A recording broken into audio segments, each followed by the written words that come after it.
Ok. Bom, bem-vindo à aula de processamento. Essa é uma aula importante, né? Nós vimos na aula passada uma revisão da parte de hardware, né? A parte digital, onde nós vimos a implementação do transistor, né? Do chaveamento, na verdade, qualquer dispositivo de chaveamento, até a implementação de uma CPU, desculpe, uma ULA, né? Completa, e depois um memória, né? Bit memória estática, tá? Então são duas implementações chaves para qualquer CPU, qualquer conjunto envolvendo a CPU e memória, tá? A partir dessa implementação, a aula de hoje discute um outro conceito muito importante, né? Que é a partir desse hardware, né? Desse chaveamento, essa capacidade de chaveamento, como é que como é que o software funciona, né? Então, essa é uma questão chave para quem trabalha na computação, né? Muitas vezes, a maioria do pessoal, principalmente na área de ciência da computação, só trabalha com a parte abstrata do computador, né? Ou a teórica, ou o computador sob o ponto de vista de dados, sob o ponto de vista de programa, tá? Mas a grande pergunta é como é que, a partir das instruções de um programa, por exemplo, ou até de um dado, né? Como é que isso é fisicamente implementado? Como é que isso vira, né, uma execução dentro de um computador, fisicamente falando, né? Como é que uma coisa que chaveia, né, pode ser um relé, por exemplo, né, consegue executar uma instrução, tá? Então, essa é a tônica desta aula, tá? Que é a questão do processamento, tá? Então, o título é meio abstrato, fala de processamento, mas é uma ligação entre o hardware e software, tá? A ideia é chegar até uma instrução de software, né? Desculpa, no caso seria uma instrução de assembler, né? Para vocês entenderem que a partir daquela instrução, né? Como é que aquilo vira uma execução, né? Exatamente um processamento, uma instrução sendo executada, tá bom? Então esse é o objetivo dessa nossa aula de hoje. Só que gostaria de começar antes com uma revisão rápida, né, da parte de hardware, só que por causa do tempo que nós tivemos, o intervalo que nós tivemos entre essas aulas. Então, nós vimos, então, a implementação de uma ULA. Essa aqui é uma ULA, é um bit de uma ULA, executando as 3 operações lógicas e uma operação aritmética, tá? Que é uma soma binária. E aqui, né? Aqui, na verdade, é um conjunto de um bit de ULA, né? E aí, a partir dessa ligação, esse encadeamento, você pode ter uma ULA de qualquer tamanho, né? Nesse caso, exemplo de 8 bits. Mas nada impede que você continue o encadeamento fazendo uma ULA de 16 bits, 32 bits ou 64 bits, tá? Então, isso aqui é uma ULA. A ULA tem como entrada, então, esses sinais aqui, esses dados, desculpe, A e B, barramento A e barramento B, né? Fora os sinais de carry, que são conexões internas, né? Então, a primeira é um carry in, né? E a última é um indicador de estouro, ou então sinal de sinal, né? Positivo ou negativo, tá? É o último da cadeia. Fora esses sinais de dados, nós temos os sinais de controle, que fazem selecionar a função a ser executada, a operação a ser executada, tá? Então, esses sinais vêm de um gerador de sinais, tá? Esses sinais aqui que controlam as funções, as operações da ULA. Fora isso, tem todos os sinais que regem o controle aqui, né, desses registradores para jogar o sinal nesse barramento e no barramento A, e depois realimentarem o barramento C, que é o barramento de saída, tá, para os devidos registradores. Tá? Então, novamente aqui, né, ele tem as saídas entradas A e B, e a saída C, na barramento C, no caso é um O, né, de output. Tá? Como é que é implementado esses registradores? Nós vimos também a implementação da memória através do flip-flop tipo D, né? Esse aqui é um flip-flop SR, né, 7x7, que juntamente com esse controle de portas e do clock vira um flip-flop tipo D. Tá? E a partir do flip-flop tipo D mais o demultiplexador, né, que decompõe o endereço para um único bit, né, você consegue fazer uma memória endereçável, né, tá? Esse mesmo circuito mesmo, tipo flip-flop tipo D, que é usado nos registradores que estão aqui, nesses registradores, tá? Então, o que tem nesses registradores? A entrada de dado, o sinal de controle, que vai copiar a flip-flop tipo D, então ele copia o barramento e insere internamente, habilitar a saída, né, output enable aqui, o chip select output enable, que seleciona o registrador e coloca a saída nesse barramento, né, são os principais controles, né, o barramento de entrada e saída, são os principais controles de uma memória, tá? Então, esquematicamente, isso aqui são as entradas, né, aqui é a seleção, né, e aqui o sinal, é o chip select, que equivale ao write, né, escrita, e o read, que é para leitura, tá, que habilita a output enable, que habilita a saída desses registradores ou desse conjunto, né, de flip-flop D selecionados a partir de um endereço. Tá? Então, são duas coisas importantes, né? Aliás, e também o tempo envolvido em cada memória. Então, você precisa, primeiro, estabilizar a seleção, né, e depois enviar os sinais de controle. Tá? No caso da leitura, é mais rápido, né, porque a partir dessa sinalização, do decodificação aqui, nós já temos, né, a seleção desses dados da saída e só precisa habilitar através dos drivers adequados. Para a escrita é um pouquinho mais demorado, porque tem um tempo de propagação do clock, né, até tem as limitações do flip-flop tipo D chegar na saída, né, e aí fica registrado, tá?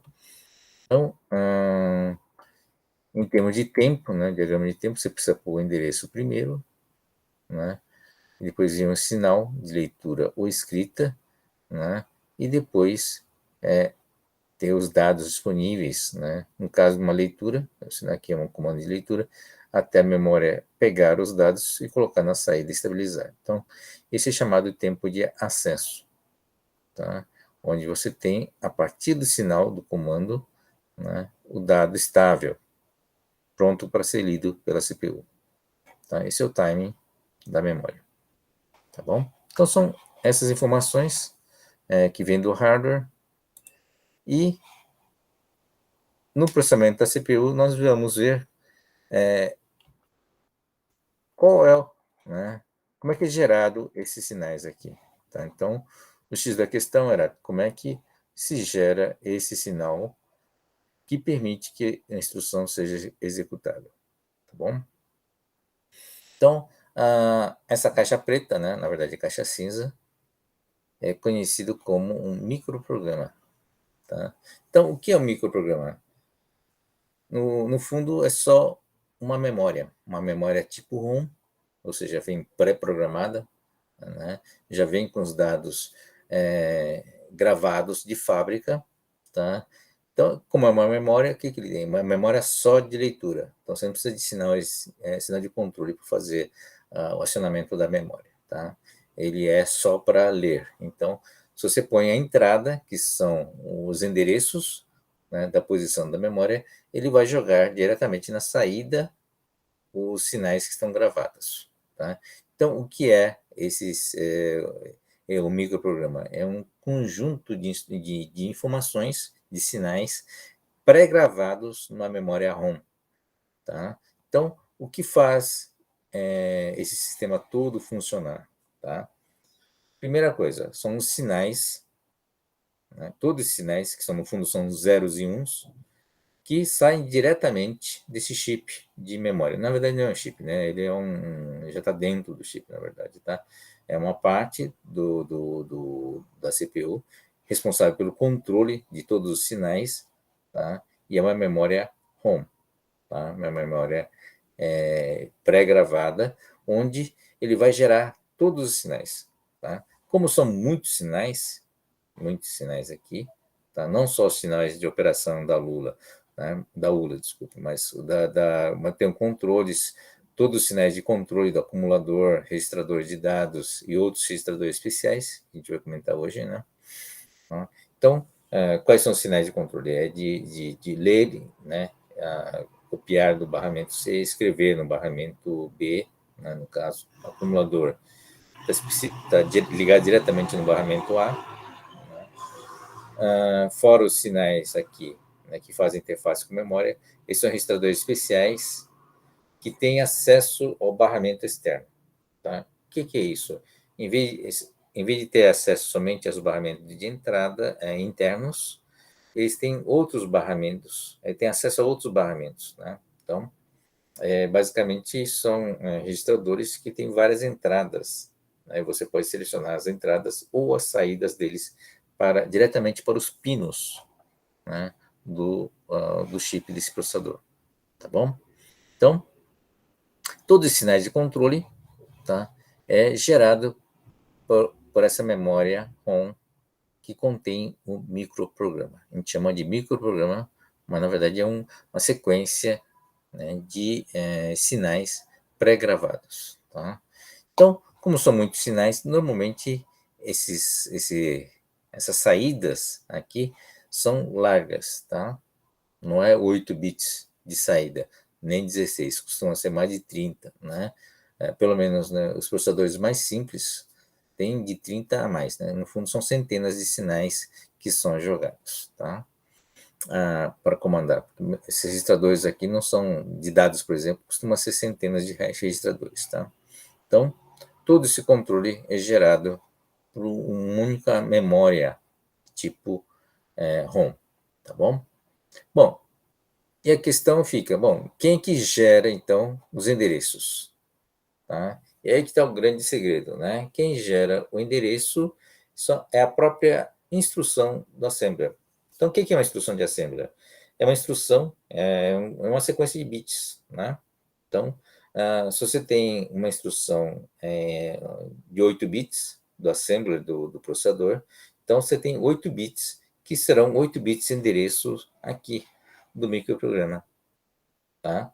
Então, cada instrução de assembler vai acessar, né, um endereço dentro desse microprograma e vai conter todos os sinais necessários para executar aquela operação. Então, imagine que seja tipo 10101010, quer dizer, uma sequência de bits qualquer.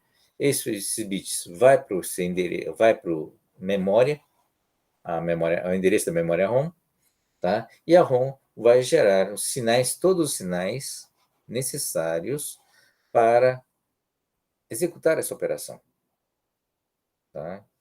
Seja lá o que significa, tá? Então, imagine que se 1010 signifique, por exemplo, uma soma binária, tá? Então, ele vai gerar todos os sinais necessários aqui na operação da ULA, por exemplo, equivalente para acionar uma soma binária, para executar uma soma binária, tá? Mas eu tenho um lugar fixo? Eu posso mudar o lugar? Bom, como é uma memória ROM, eu tenho toda a liberdade de escolher o código que eu quiser. Se eu quiser que o 0000, por exemplo, seja uma soma binária, não tem problema nenhum. Basta que na posição 0000, né, do microprograma fique gravado, né, os sinais necessários para fazer a soma binária. Não sei se vocês entenderam. Tá? É bem arbitrário. Né? Quem é que escolheu esses códigos? Alguém escolheu. Né? Deve ter uma lógica por trás, mas alguém, de maneira geral, o próprio projetista, né, da CPU escolheu os códigos, né, do universo de 8 bits. Você tem 256 códigos diferentes, né, 256 endereços diferentes. Ele simplesmente escolheu, na ordem que ele quis, né, quais são os bits, né, quais são os bits que equivalem a uma determinada instrução. Tá certo? Então, algumas instruções fazem, por exemplo, mesmo que seja soma binária, eu quero que o resultado vá para o acumulador, vai um certo conjunto de sinais. Se eu quiser que o resultado dessa soma binária vá para o outro registrador, né, eu tenho que gerar outros sinais. Né? Esse é um outro código assembler. Então, só para soma você tem uma variedade grande, né, de instruções diferentes de assembler. Afinal de contas, você tem 256 possibilidades. Tá? Então, na verdade, é difícil usar todos os 256, né, na prática. Tá? Por exemplo, se eu quiser fazer a soma entre R1 e R2, então tem que jogar primeiro os dados da R2, depois aqui no barramento, né?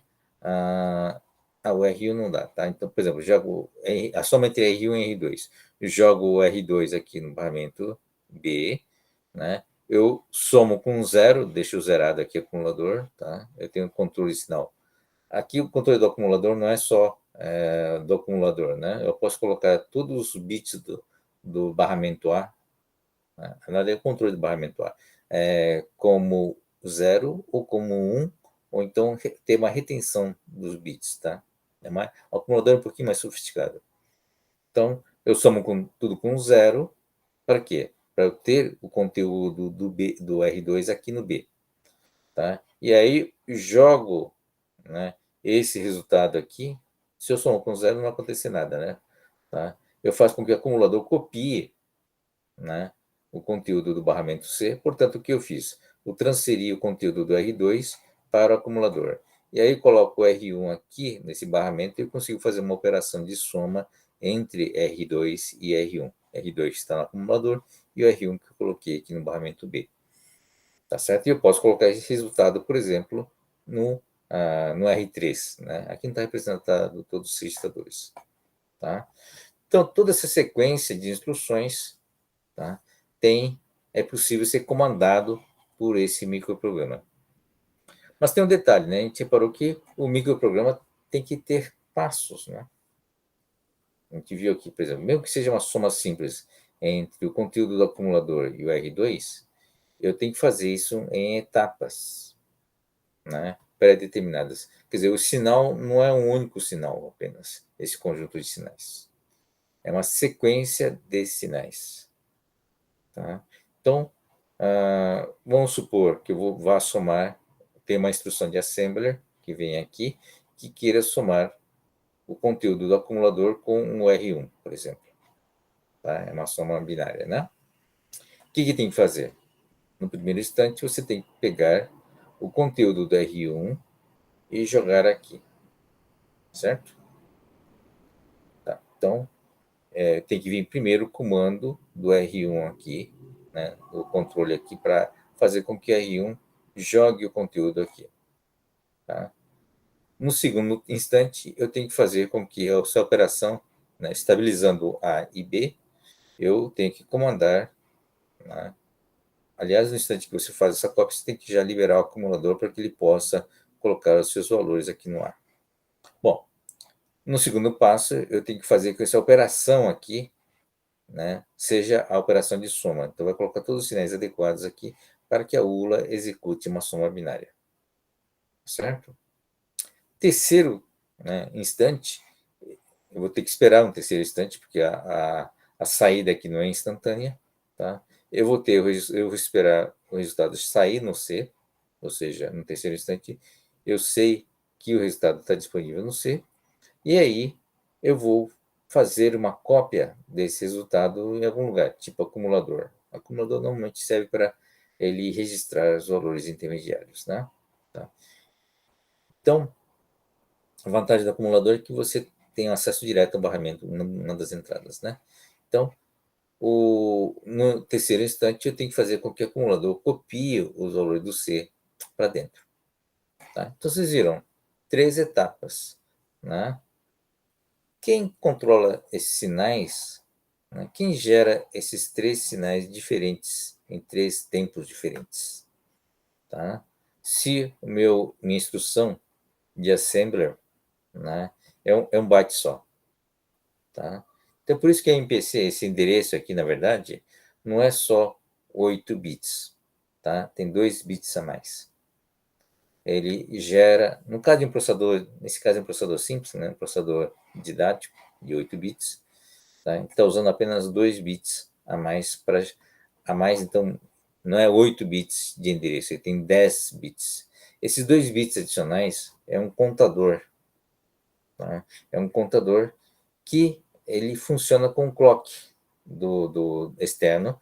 Ele muda de 00, vai contando de 00, 01, 10 e 11. Depois volta para o 00 de novo. É um contador de 4 valores. Ou seja, ele vai gerar 4 endereços diferentes, um em cada clock, tá? Onde a base, quer dizer, a base não, a parte comum é o endereço que veio do registrador de instruções, quer dizer, veio de um endereço, veio de uma instrução assembler que mantém fixo.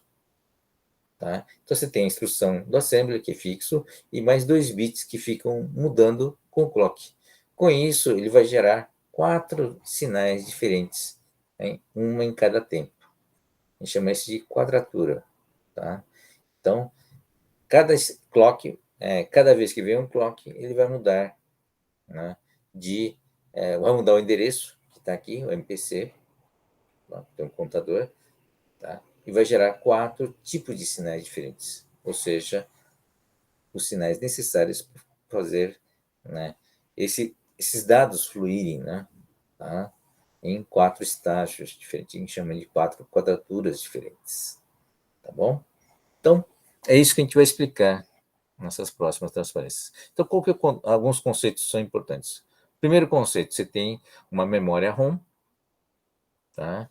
Que é responsável para gerar todos os sinais que estão gravados internamente de fábrica. Esses sinais já são pré-determinados pelo projetista. Então, esses sinais vêm de uma memória, né, uma memória extensa, tem uma largura do dado, tem uma largura necessária para gerar todos os sinais, né, para a CPU, tá? Todos os sinais de controle. O que faz esses sinais saírem são os endereços, né? E esse endereço, uma parte desse endereço, vem da própria instrução em assembler. Então, o que é instrução em assembler? É um endereço dessa memória ROM, tá bom? Então, memória ROM que gera todos os sinais. Esse gerador de sinais, basicamente é o seguinte: uma memória ROM que tem como endereço, né, uma parte fixa do endereço, as instruções de assembler e vai gerar todos os sinais, né, vai gerar como saída, né, os dados de saída serão os sinais, né, são os dados pré-gravados, zeros e uns pré-gravados de fábrica determinado pelo projetista, os sinais necessários para executar, né, aquela instrução. Tudo bem? Esse é o primeiro conceito. O segundo conceito é esse conceito de tempo, né? Então, tem um ciclo que é determinado pelo clock do processador, é um clock externo, o famoso clock do processador, que faz esse contador girar, certo? Então, esse clock é que vai gerar todos os tempos, né, necessários desses sinais de controle, tá bom? Então, no caso, nesse exemplo, é um clock vai gerar 4 estados, né? Então, vai gerar 4 sinais diferentes para o processador, tá? Então, é a parte dinâmica e a parte estática. Tudo bem? Dúvidas? Aproveitar e ver se tem alguma dúvida. Nenhuma dúvida? Então, seguindo em frente. Deixa eu fechar aqui.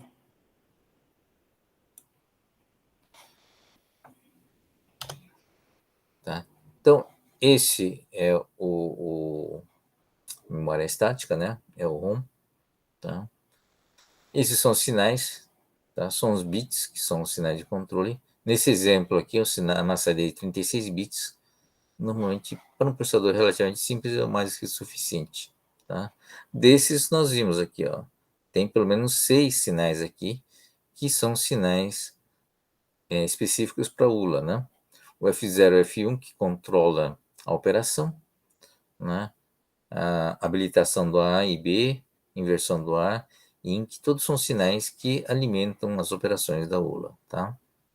Fora os sinais de controle do acumulador, sinais de controle de dados, assim por diante, né? São dezenas de sinais, tá? Que fazem a operação ser controlada, tá? E aqui, na parte de endereço, nós temos um endereço de 10 bits, onde 8 desses bits vêm, né, é um código de assembly que vem de fora. Tá? Então, essa memória ROM tem um total, portanto, de 1K, equivalente a 10 bits de endereçamento, por 36 bits. Né? Não é uma memória muito grande. E o conteúdo dessa memória é chamado de microprograma. Tá? Então, microprograma, tá, é o conteúdo, né, dessa ROM. Tá?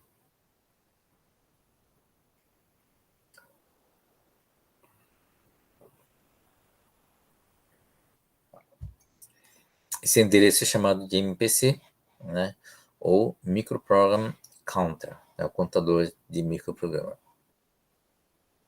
Esse 36 bits é só um exemplo, tá? Normalmente é muito mais bits, né? São sinais necessários para controlar toda a CPU. Aqui no caso, para a execução de uma instrução, tá? Quais os sinais aqui que nós listamos, né? Tá? F0, F1, não é só F0, F1, tá? Seriam as 4 operações da ULA. Além disso, nós temos como fazer combinações, né, com A e B para gerar outras instruções, tá? Então, no caso, são 6 bits, tá? E que permitem essa variedade de operações, tá? Não sei se vocês lembram, né? Aqui, F0 e F1 está aqui, né? Tá? Os 3 primeiros, né, de 00, 01 e 10, são para operações lógicas, né? E o 11, né, permite a operação de soma binária, tá? Então, aqui, 00 é o AND, 01 é o OR, né? Mas aí, combinando com as entradas, né, a habilitação do A, a habilitação do B, né, você tem algumas saídas importantes, né? Como ter uma saída toda zerada, ou a saída toda em 1, ou menos 1, no caso, se você inverte, né? E assim por diante. E aqui são as operações de soma binária, né? E se você combina com a inversão, né, de um do A, no caso, tá? Você consegue fazer uma operação de subtração, tá bom? Então, essas são as combinações possíveis, né? A partir dessas combinações, você tem umas instruções que basicamente são as instruções, se traduzem em instruções assembler, né? Tá? E aqui é o exemplo do funcionamento dos endereços dentro do microprograma, tá? Para executar uma instrução, esse exemplo aqui, né? Tá? Acumulador faz um AND, né? Uma operação de AND acumulador com R1 e o resultado é armazenado em um acumulador. Essa é a instrução em assembler, tá? Então imagine que essa instrução seja essa sequência aqui: 01, 01, 01 e 01, tá? 8 bits, né, a parte fixa, tá? E a parte variável aqui do contador, 2 bits, de 00, 01, 10 e 11, tá? Esse é um contador que vai somar automaticamente, né? Vai variar automaticamente com o clock, tá? Do clock do processador, tá? Isso gera, portanto, 4 sinais diferentes aqui, tá? Incluindo as operações da ULA, né? Que pode estar fixo em determinados pontos ou ser alterada, né, nessas quadraturas. Então, Q1, Q2, Q3 e Q4 são as quadraturas determinadas por esses valores diferentes do contador, tá bom? Então, isso a gente chama de ciclo de máquina, tá? Essas são as quadraturas, tá? E cada operação, em cada quadratura, você tem os sinais necessários para fazer essa execução, por exemplo. Tá? Então, no Q1, por exemplo, que sinais vão constar aqui, por exemplo, né? Vai constar aqui os sinais necessários para colocar os dados do registrador R1 no barramento B, tá? Então, esse é a primeira quadratura, tá? Então, vai ter esses bits aqui necessários, né? O write R1, o read R1, no fundo é o read R1, tá? E os sinais aqui necessários para ter informação no barramento B. No Q2, né, vai ter os bits necessários para que a ULA seja comandada para realizar uma operação AND. Então, por isso a operação AND está aqui. Tá? Então, nessa parte aqui vai ter 001100, nesses bits que estão aqui no Q2. Tá certo? No Q3, vai ter que ter uma instrução específica para retenção do barramento A. Não consta aqui, né, mas vai ter que manter a operação AND, mas aqui no controle do acumulador tem que vir um sinal para reter a informação do acumulador. Por que isso acontece? Por que esse é chamado de hold, né? Hold A. Por que isso é importante? É por causa dessa realimentação que está aqui. No Q4, eu faço uma cópia, né, do barramento C, que é o barramento de saída, para o acumulador, não é isso? Tá? Então, eu faço a operação, essa operação gera uma saída, e essa saída vai vir aqui, né, para ser copiada pelo acumulador. Tá? Só que ao fazer isso, eu estou alterando o conteúdo do acumulador que alimenta isso aqui, ó, que alimenta a ULA. Então, eu corro o risco de ter uma alteração aqui e que essa alteração se propague e altere o próprio barramento C. Então, eu corro o risco de ter uma realimentação, né, do valor. Ou seja, no instante que eu copio o C por acumulador, essa própria cópia faz com que gere uma saída no acumulador, né, que vai alterar o próprio registro C que está sendo copiado. Tá? Não esqueça que a coisa é muito rápida. Né? Então, para garantir que essa realimentação, né, não ocorra alterando o valor do C, tá? Eu faço uma retenção do valor antigo do acumulador aqui para podar, né, essa realimentação. Então, eu estabilizo o valor do acumulador para concluir a operação, enquanto o próprio acumulador está sendo alimentado, está sendo alterado em função do resultado em C. Tá? Isso é muito importante para justamente cortar essa realimentação. Tá? Então, essa é uma operação que tem como objetivo manter a saída do barramento C estável até que o acumulador possa copiar o seu resultado. Tá? Então, é chamado de hold, né? Ou retenção do barramento A. Tá? Isso não é uma operação da ULA. Né? A ULA continua sendo comandado para fazer um end, tá? Para ele jogar resultado, manter o estado da operação do barramento até o fim, que é até o Q4. Tá? Eu não posso mudar a operação, porque você corre o risco de alterar os valores enquanto está sendo feita a cópia para o acumulador. Tudo bem? Deu para entender a importância dos timings, né, dos tempos? Tá? Então, esse é o papel, né, das quadraturas, esse é chamado de ciclo de máquina. Então, uma parte fixa do MPC, do Micro Problem Counter, uma parte fixa de 8 bits, vem do próprio registrador de instruções. Isso aqui é o IR, né? A gente vai comentar depois, tá?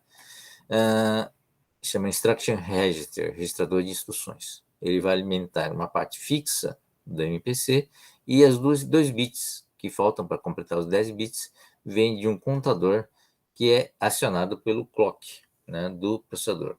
Então, o processador tem uma entrada chamada clock, né, que cuida do próprio timing, né, dos tempos envolvidos na execução de uma instrução.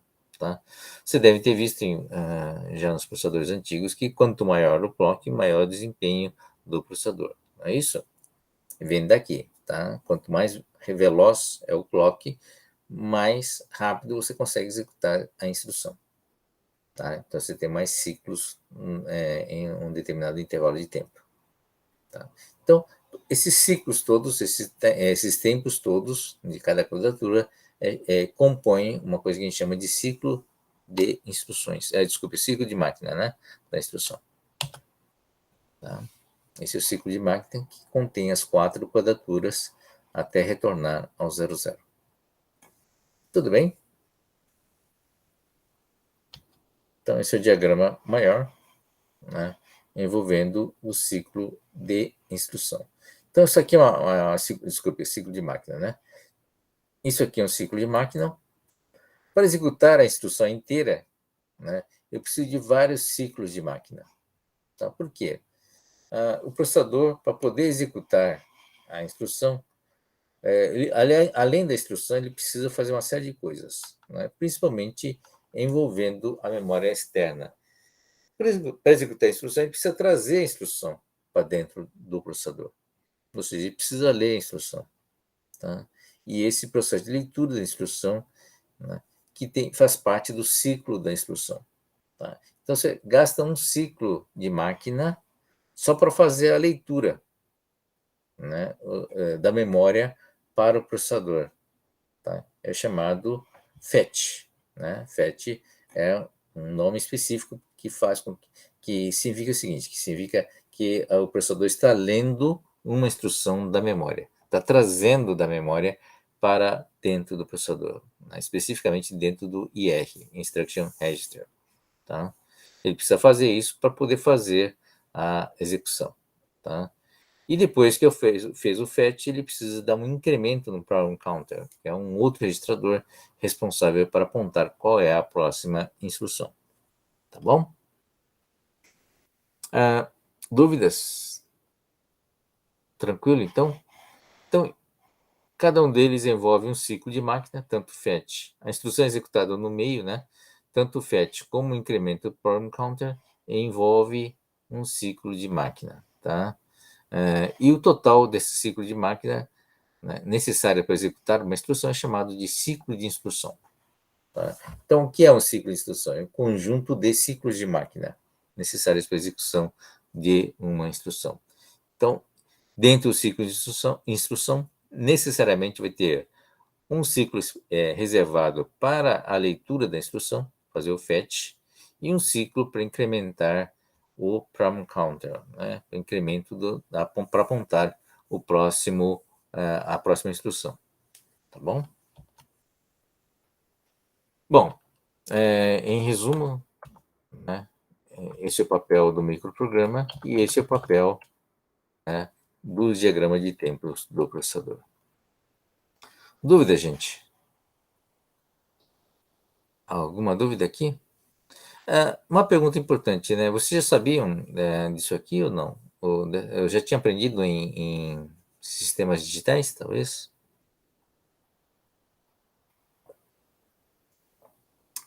Não fizeram disciplina de sistemas digitais? Você não fez sistemas digitais, tá? Tá bom. Bom, então, no caso é importante, né? Vocês viram que esse é o ponto de ligação entre a instrução do assembler, né, e a execução propriamente dita, né? Quais os sinais de controles necessários, tá? Para a execução do programa, tá? Então, são dois conceitos importantes, né? O primeiro, o papel do microprograma e o papel do diagrama de tempos do processador. Tá? Então, como o microprograma é basicamente uma memória onde você escreve o que você quiser, tá? Então, toda vez que você altera ou coloca um registrador a mais ou põe alguma característica a mais no processador, né, na CPU, implica que eu tenho que reescrever o microprograma, né, para gerar os sinais adequados a esse novo componente, tá bom? Uma outra coisa interessante é que eu posso mudar o assembler na hora que eu quiser, né, nessa estrutura de microprograma, porque é só reescrever as instruções, os sinais, em outra posição. Por exemplo, suponha que eu mude meu código assembly para um número binário qualquer. Tá? Ele é simplesmente o endereço dessa memória. Então, se eu mudar, mantendo o significado, simplesmente eu mudo o conteúdo desse microprograma para uma outra posição apontada para esse novo código. Tá? Uma grande flexibilidade, né, desse tipo de estrutura, desse tipo de arquitetura, que foi as primeiras arquiteturas que foi implementada para microprocessadores. Tá? Depois, com RISC, né, com outros conceitos, isso foi mudado, foi alterado. Tá? Mas essa característica, né, permitiu que, que fosse relativamente simples você manter a compatibilidade, né, do assembler, né, das instruções de assembler. Você mantém os bits das instruções constantes, né, de uma implementação de hardware para outra. Tá? Então, se 0101 significa soma binária, por exemplo, eu posso manter esse 0101 ad eternum, né? Quer dizer, eu posso mudar meu hardware completamente diferente, mas desde que no meu microprograma o 0101 continue gerando, né, os sinais necessários para implementar a soma. Tá? Então, ele mantém o significado, né, para o programa, para o assembler. Tá? Isso é uma grande vantagem, principalmente o compilador converte, né, as suas instruções de soma, por exemplo, em código binário. Ou seja, eu consigo manter o meu código binário, né, meu compilador, sempre, né, porque está significando a mesma coisa, a não ser que eu mude meu universo de instruções, amplie isso. Uma outra grande vantagem é que eu posso mudar o processador e consigo continuar executando o mesmo programa que foi compilado. Tá? Então, imagine um programa antigo, eu consigo manter esse programa antigo funcionando, né? Porque em termos de bits continua significando a mesma coisa. Tá? Então, aumentou o número de sinais, não tem problema. Né? A memória aumentou de tamanho. Né? Tá? Imagine que eu preciso de muito mais sinais agora para fazer a mesma operação de soma. Não tem problema, eu mudo o conteúdo aqui, mas eu mantenho o endereço fixo, né? A instrução é sempre fixo. Imagine então uma complicação a mais. Eu preciso agora de mais ciclos de máquina para executar a instrução. Tá? A instrução ficou mais sofisticada. Continua sendo uma soma de R1, por exemplo, ou um AND de R1 para acumulador, mas, sei lá, eu tenho mais etapas. Tá? Não tem problema, não vai afetar. O que vai afetar vai ser aqui, né? Tá? A parte fixa continua fixo, mesmo que eu precise de, por exemplo, 8 quadraturas agora, né? 8 estágios diferentes, eu sou obrigado a acrescentar mais um bit aqui, né? Porque 2 elevado a 3 para dar 8. Então, passa a ter, em vez de Q1 até Q4, passa a ter Q1 até Q8, né? Tá? Então, passa a ter mais estágios. Tá? Mas isso, para o assembler, não vai fazer diferença nenhuma, esses mais estágios. Tá bom? A gente vai ver depois, em processadores, implementação de processadores, tá? Que à medida que os processadores foram ficando mais sofisticados, tá? Foi sendo necessário ter mais quadraturas. Não é por causa da soma, né? Tá? Mas, por exemplo, você acrescenta um assembler, né? Que faz a multiplicação, por exemplo, ou a divisão. Tá? São operações mais sofisticadas, envolvendo mais registradores, contas intermediárias, ou seja, tem mais etapas. Né?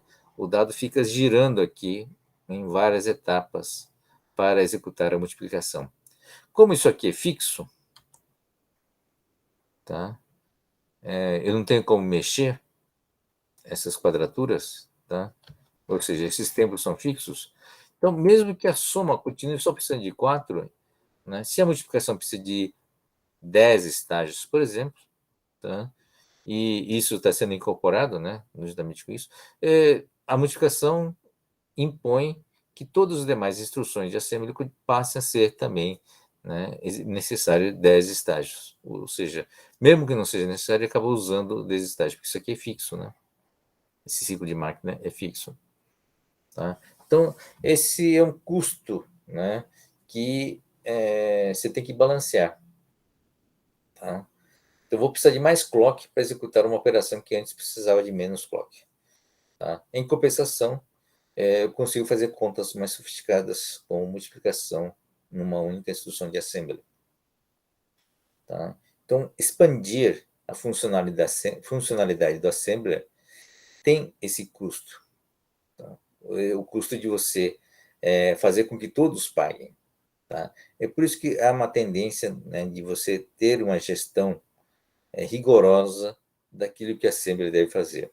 Tá?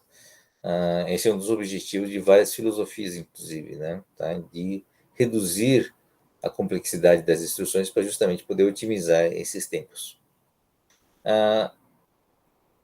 Qual a vantagem da multiplicação ser feita em assembly? Significa que eu posso pegar essas instruções necessárias para fazer a multiplicação, por exemplo, e dividir em várias outras instruções. né? Por exemplo, uma multiplicação se decompõe em operações de somas e subtrações, por exemplo, né? E aí, não precisaria, por exemplo, de vários quadrantes, desculpe, não precisaria ter uma instrução de assembly específica para multiplicação. Mas a vantagem de fazer isso, uma multiplicação, por exemplo, é você ter uma rapidez para determinadas situações onde você precisa de muito mais multiplicação, por exemplo. Tá? Então, esse é um balanço entre a aplicação e o hardware. Se a aplicação usa muita multiplicação, tá? É interessante você criar um hardware, uma instrução de assembly que faça essa multiplicação de uma forma eficiente, mesmo que custe, né, mais caro para a soma, por exemplo. Tá? Então, esse é um balanço que tem que ser feito, né, para projetista. Qual é o balanço adequado, né, para determinadas características de hardware? Isso a gente vai ver o tempo inteiro. Tá? Esse é um problema que o projetista tem que estar sempre atento, né, do ponto de vista de eficiência do uso da CPU. Tá bom? Então, essa é a questão, né, do ciclo de máquina e de ciclo de instrução. Tá? Professor, Oi, é pode isso falar. que difere um processador, por exemplo, a Intel tem a linha de processadores que é melhor para você usar no servidor, e outros processadores que são melhores para desktop. É esse tipo de configuração no assembly que define isso? Também, né? Tem vários aspectos. No caso do servidor, é muito crítico, por exemplo, você cria ambientes virtuais, né, para execução. Então, envolve muitas características, né? Por exemplo, de ter mais cores, multicores, gestão de memórias, né, por hardware. Tem muito mais características, viu, no caso do servidor, que são muito mais relevantes. Envolve não é só nível de assembly, envolve nível de sistema operacional, né, gestão do threads, né, do sistema operacional, gestão de memória também, né, que começa a ser interessante você empurrar para o hardware, tá? Ou envolver desempenho, né, diferenciados, tá? Chaveamentos, né, a gente vai discutir, por exemplo, a Intel chegou a ter alguns produtos, né, na época do Pentium ainda, né? Eu ouvi falar do Hyperthreading, talvez não seja do tempo de vocês, Já. já, né? É uma característica interessante, né? Você tem esses registradores, por exemplo, né? Deixa eu ver se eu pego aqui, tá? Esse é exemplo ruim. Esses registradores todos estão aqui, né? Tá? Você está fazendo a execução de uma thread, né? De um programa, portanto, você vai ocupando, né? Vai populando esses registradores com valores, inclusive acumulador, né? Tá certo? Está executando o programa e o compilador vai fazer com que você use todos os 100 dados aqui, registradores aqui, de uma forma eficiente, né? Vai colocando os dados intermediários tudo aqui dentro. Você está executando. Mas aí, quando você tem um ambiente onde você tem vários programas rodando ao mesmo tempo, tá? Você tem que pegar isso aí e chavear. Como é que eu chaveio de uma tarefa para outra no meio de um programa? Tá? Eu tenho que, primeiro, eu vou fazer uma coisa chamada chaveamento, né? Tá? Em português chama-se preempção, né? Então, eu pego tudo isso aqui, essas informações estão aqui, né? De um programa em execução, eu salvo numa pilha, certo? Salvo tudo, chama-se salvamento de contexto. Inclusive o conteúdo do acumulador, problem counter, tudo isso eu salvo numa pilha, tá? Aí eu pego os dados de um para outro programa, que eu salvei antes na pilha, desempilho e carrego, né, inclusive o valor do acumulador, e eu ponho depois em execução. Tá? Então, o que eu fiz? Eu peguei um programa, salvei o contexto, carreguei outro contexto e continuei executando o programa. Isso consome tempo. A própria ação de chavear de uma tarefa para outra consome tempo. Vocês concordam? Tá? Só mudança de contexto. É por isso que não dá para ficar mudando de contexto toda hora, né? O Hyperthread faz o seguinte, ele cria dois bancos, né, de registradores idênticos. Tá? Então, com um único bit, ele troca de todo o banco. Você não precisa salvar na pilha. Tá? Então, você tem um único núcleo de execução, tá? E, eventualmente, dois ou mais núcleos, dois ou mais ambientes, né, de execução. Tá? Ou seja, tem ambientes virtuais, tá? Onde eu consigo chavear a execução, né, muito rapidamente. Tá? Então, esse é o hyperthreading. Quer dizer, o core, o núcleo, né, continua um só, mas eu consigo chavear rapidamente. Uma única instrução faz o chaveamento desse contexto. Tá? Torna mais eficiente. Mas veja, isso, qual a vantagem disso? É uma vantagem do ponto de vista do sistema operacional. Porque quem administra thread é o sistema operacional. Quem comanda o chaveamento de tarefas é o sistema operacional. Tá? Então, veja que interessante, é uma característica de hardware para ajudar o sistema operacional. Tá? Por isso que a gente fala, né, que quando você olha o sistema como um todo, uma arquitetura, um sistema computacional, você tem que olhar realmente, não é só o hardware, a arquitetura do computador não é só o hardware, né? Você tem que olhar o compilador, né, os dois softwares importantes, o compilador e o sistema operacional. Tá certo? Então, é eles que formam um conjunto, né, que fazem a arquitetura do computador funcionar. Tá bom? Mas a gente vai ver vários exemplos interessantes, tá? Por exemplo, né, tem instruções que gastam tempo enorme, né? Em termos de tempo mesmo, né? Imagine não uma multiplicação, mas imagine uma multiplicação em ponto flutuante, que às vezes tem uma instrução em assembly para isso, né? Como é que ele faz para executar uma instrução em assembly de uma operação de soma ou de multiplicação em ponto flutuante?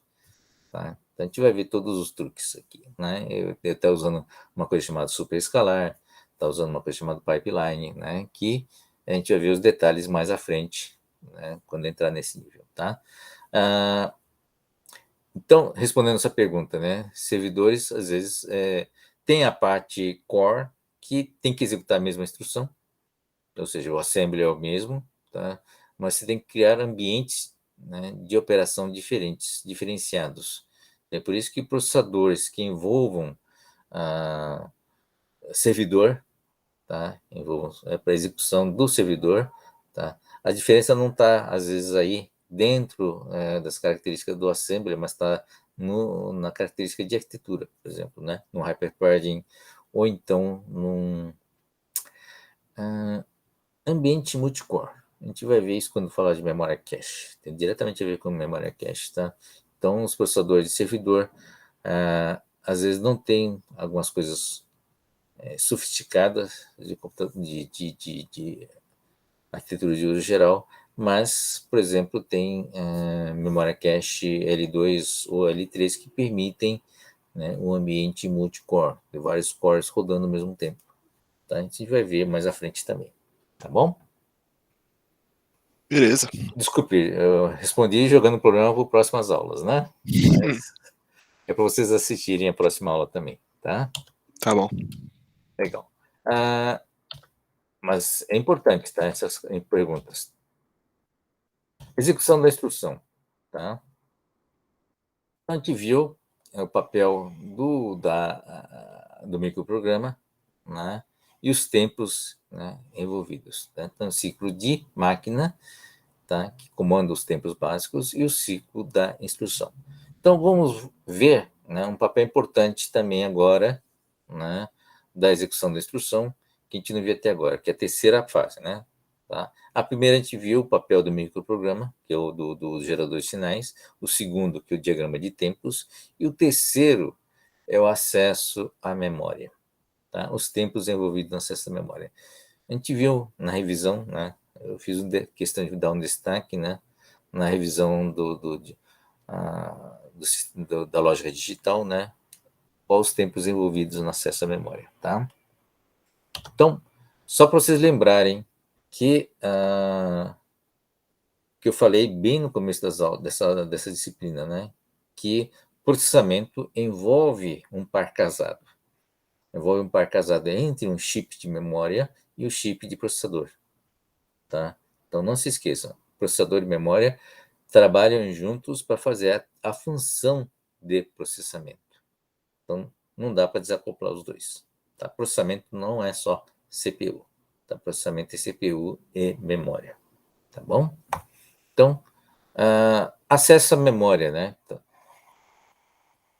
Tá? Acesso à memória, dois chips diferentes, tá? Nesse exemplo. claro, quando tiver cache, a gente vai ver que a memória vai fazer parte interna, tá? Mas a questão é tecnológica também. A gente viu também que tecnologia para construir chip de processador e chip de memória, principalmente de memória dinâmica, são distintas, tá? Apesar de semelhantes. Tá? Bom, tá aqui. A gente viu que temos um conjunto de registradores, está aqui, ó. Tá? Tem amarelo aqui, ele permite acesso ao acumulador também, né? Acesso aos barramentos externos, tá? Então são registradores de dupla entrada e dupla saída, ou seja, eles podem acessar o barramento interno, que é o A, B, né? Desculpe, o C, o A é no caso do acumulador, o B e o C, e também acessam o barramento externo, este é o barramento fora do chip. Eles acessam diretamente os pinos, né? dos barramentos, que é físico mesmo, né? É fio, né? Conectando um chip com outro. No caso desse exemplo aqui, tá? Então nós temos dois registradores importantes, que é o MAR e o PC, né? MAR está aqui, ó, MAR e o PC são registradores que só tem saída, né? Para o barramento de endereço, eles não entram, né? Só saem, tá? A entrada é interna, tá? Eu consigo, a partir do barramento C, jogar valores dentro do Program Counter ou jogar valores dentro do MAR. Tá? Qual é a função desses dois registradores aqui? São registradores de 16 bits que jogam valores aqui diretamente nos pinos de endereços. Tá? Um põe o endereço de dados e outro põe o endereço de programa. Ou seja, eu consigo ter endereços diferentes, endereçar áreas diferentes da memória, né, para programas e para dados. Tá? Então, essa é a diferença, né, entre esses dois conteúdos. Da mesma forma, esse IR, né, e o MDR, tá? São dois registradores, está aqui, ó, IR e o MDR. São dois registradores, né, esses aqui são de 8 bits, tá, que servem para ler o conteúdo da via de dados. Tá?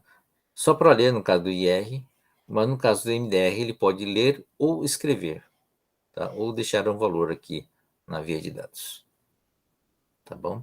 Então essas são duas características importantes desses dois conjuntos distintos de registradores, tá? Que são registradores de via dupla, né?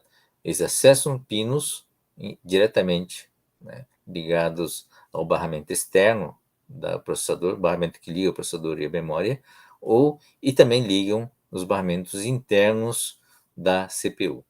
Tá? Tem outros registradores que fazem isso, tá? Mas por enquanto a gente vai ver só esses. Tem outros, inclusive registradores especiais interessantes. Tá? Então, esse aqui é o papel do IR, de receber as instruções aqui. Então, como é que funciona para eu ler uma instrução da memória? Vamos ler uma instrução de programa da memória. Tá? Essa ação é chamada de fetch. Tá? Como é que eu faço para fazer um fetch, né, de uma instrução? Eu jogo aqui o conteúdo do Program Counter, que vai apontar a minha próxima instrução. A memória vai receber esse endereço, vai localizar, vai receber também o comando de read, né, para ler, vai localizar os dados correspondentes àquele endereço, vai colocar aqui na via de dados, e na etapa seguinte, esses dados serão copiados para dentro do IR.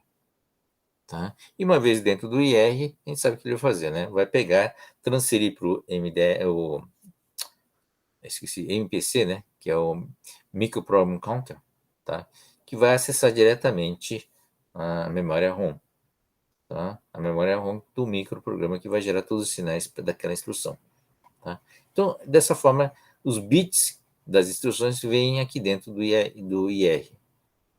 Tá? Então, à medida que você vai avançando, né, no programa, o programa counter é incrementado para pegar a próxima instrução.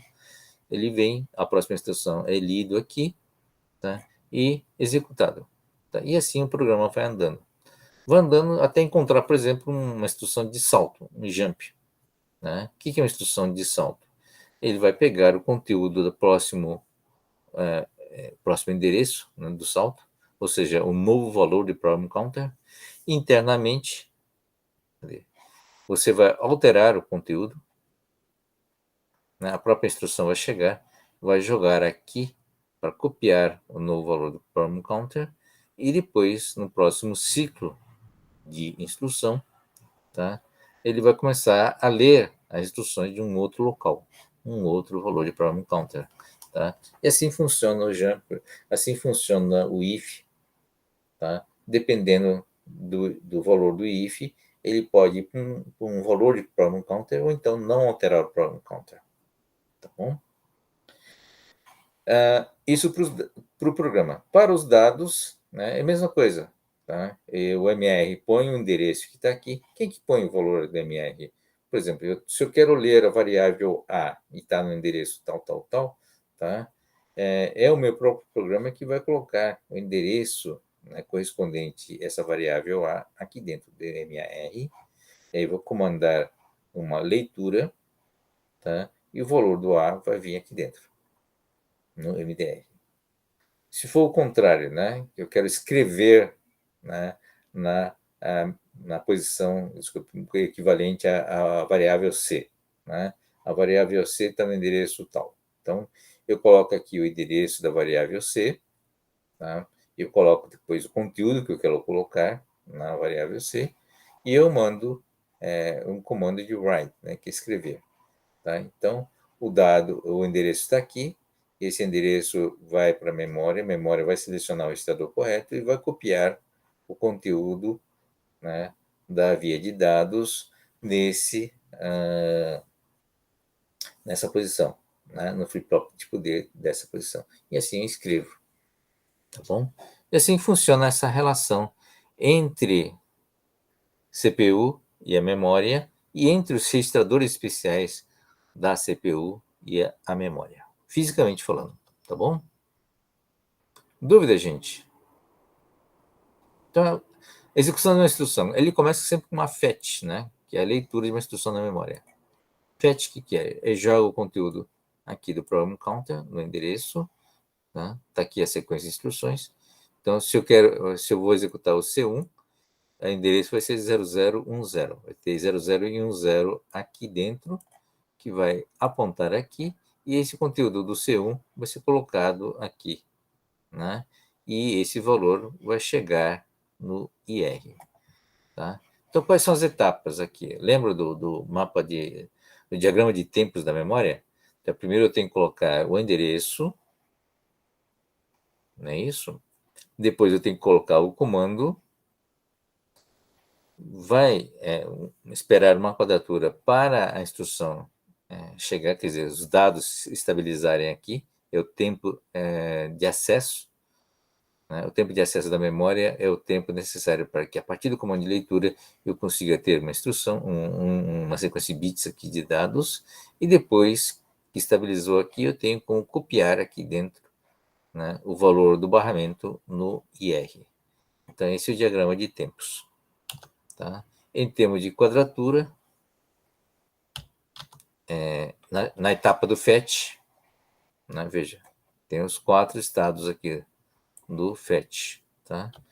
Que no Q1, né, o conteúdo do program counter é colocado no endereço, no Q2 é comandada a leitura, no Q3 é o tempo da memória jogar o conteúdo, né, aqui no barramento de dados, é um output enable, né, tá?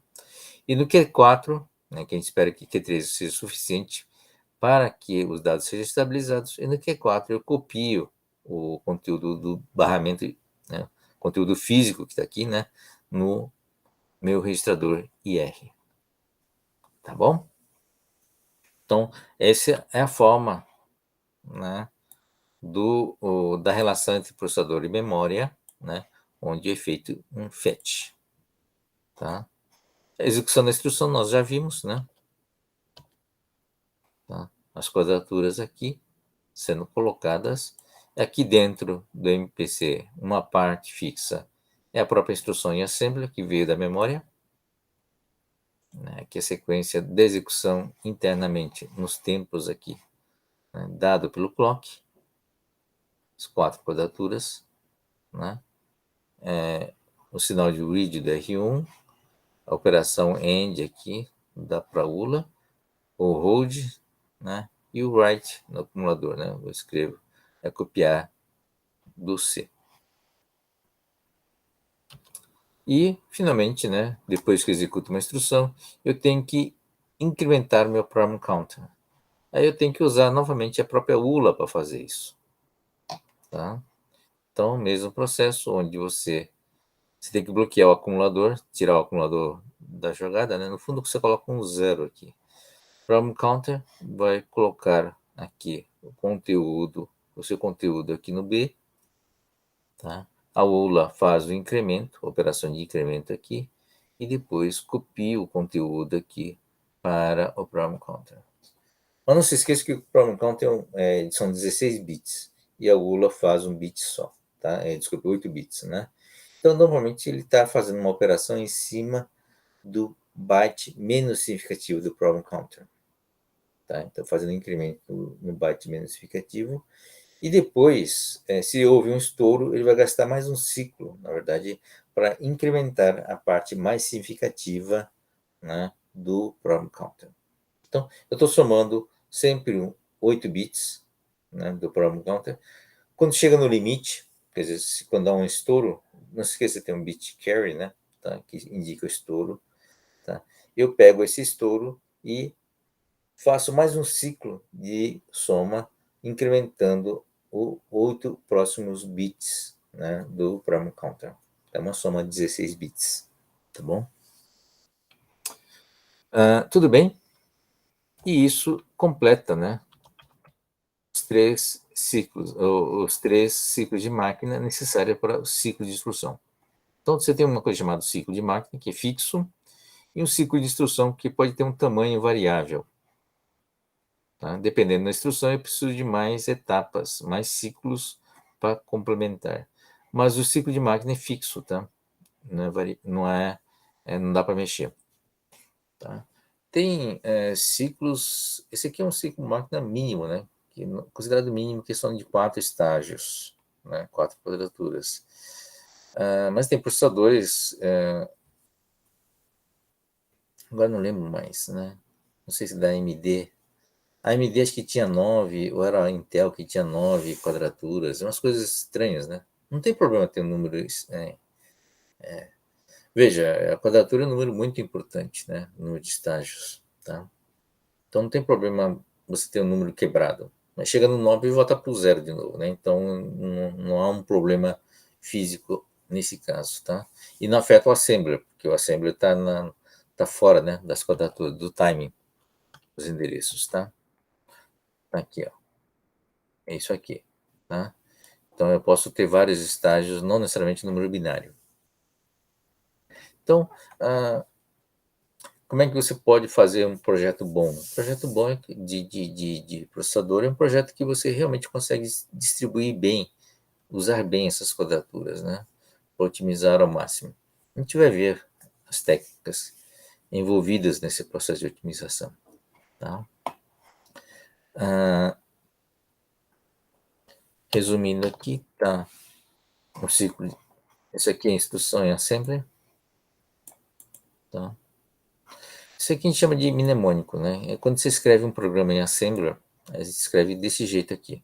Você não usa o código. E o compilador que traduz isso aqui, né, num número binário, no código hexadecimal, que é equivalente a essa instrução aqui. Tá? Então, o que é o compilador? Né? O compilador, você escreve dessa forma, que é a forma que você consegue se expressar, que o ser humano consegue expressar. Você não consegue lembrar, né, todas as instruções de uma forma binária. A não ser que você consiga, bom, dependendo da época, né, você é até obrigado a decorar a lista, né, dos binários, tá? Mas não é o caso. Então, o compilador, o que ele faz? Ele pega isso que está escrito no editor de texto, né, tá? E consegue converter. É uma tabela, no fundo, né, de equivalência, e consegue converter né, num código binário, tá, para gerar o arquivo de programa executável, né, desse processador.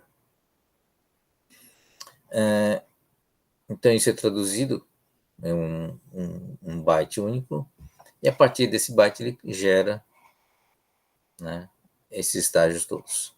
Então, 3 ciclos de instruções para fazer um ciclo de 3 ciclos de máquina, na verdade, para fazer um ciclo de instrução.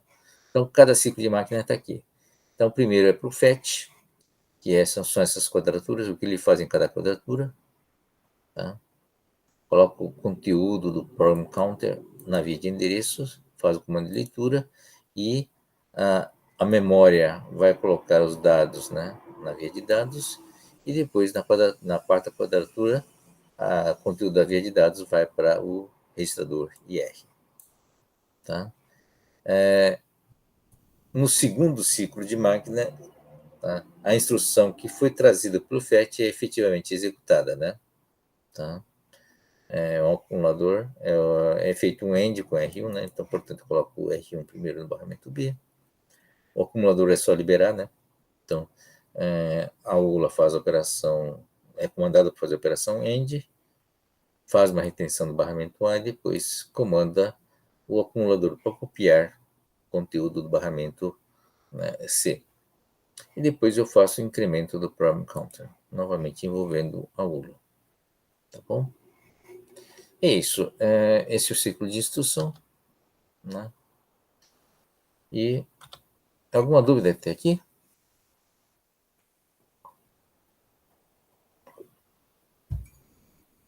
Nenhuma dúvida? Vocês viram que tem muita ineficiência aqui, né? Em termos de tempo. A gente vai ver que, no fundo, você tem 3 ciclos de máquina e só um deles executa a instrução, né? Outros são usados para fazer outras coisas, digamos assim, né? Que não vêm necessárias para executar uma instrução, mas não são diretamente para executar a instrução. Esses são os primeiros processadores, tinham essas características, né? Depois, com o tempo, à medida que foram sofisticando, eles foram otimizando o uso, né, do diagrama de tempos aqui. Tá bom? A gente vai ver mais à frente. Dúvidas por enquanto? Nenhuma, né? Espero que tenha entendido. O objetivo nosso é mostrar uma instrução de assembler, né, sendo executado fisicamente. Tá? Espero que tenha sido suficientemente detalhado para vocês enxergarem essas instruções sendo executadas. Né? Tá bom? Uma coisa importante, vocês viram, é a relação do processador com a memória. Né? Então, a gente faz uma coisa chamada mapeamento de endereços, que é uma relação muito importante entre os endereços, a capacidade de endereçamento do processador, e com os demais outros dispositivos que estão pendurados no processador, que não é necessariamente só memória, né? Tá? Então, você tem esse esquema, acesso a dados, por exemplo, né? Então, você tem aqui os endereços correspondentes a diversos dados, tá? Sei lá, variável A, B, C e D, né? Então, o compilador que vai fazer essa tradução adequada, né? Então, numa linguagem de alto nível, você está acessando uma variável x, tá?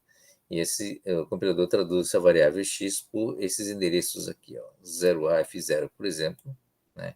16 bits, tá? Em hexadecimal, que são os endereços físicos, né? Que você põe aqui no barramento de endereços, vai estar no MR, né?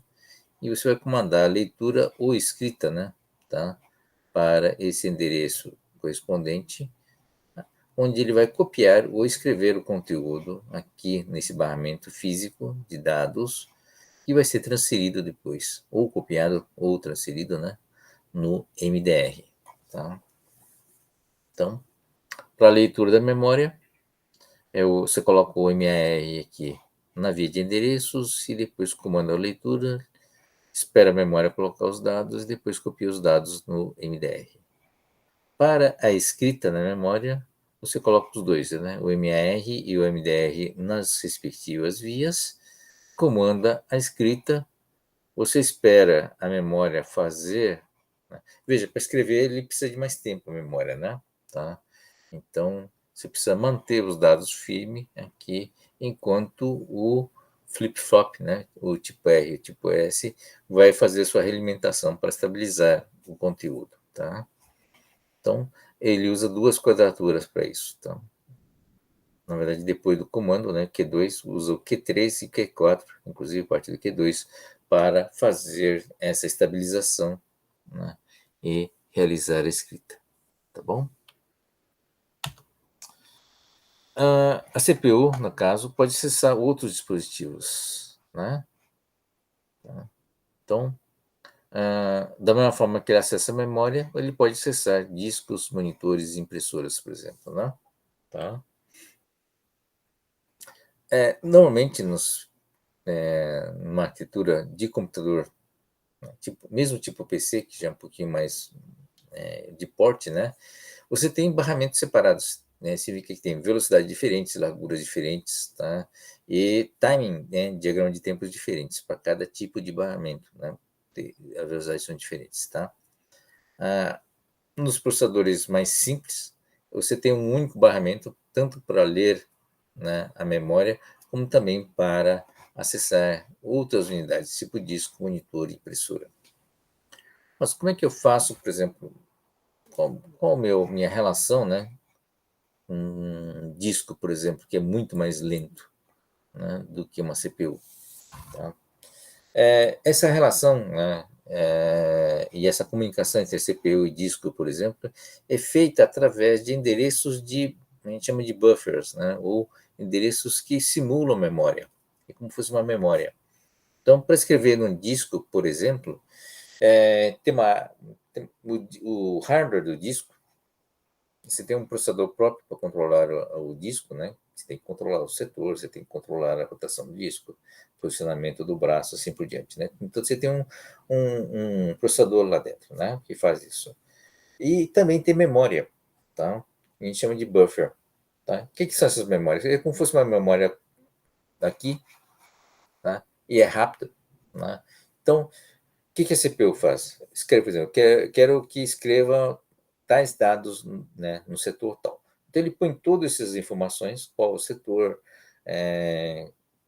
qual a trilha, qual é o setor que você quer que ele escreva, e coloca todos os dados, por exemplo, um setor inteiro. É por isso que o tamanho do setor não é muito grande, né?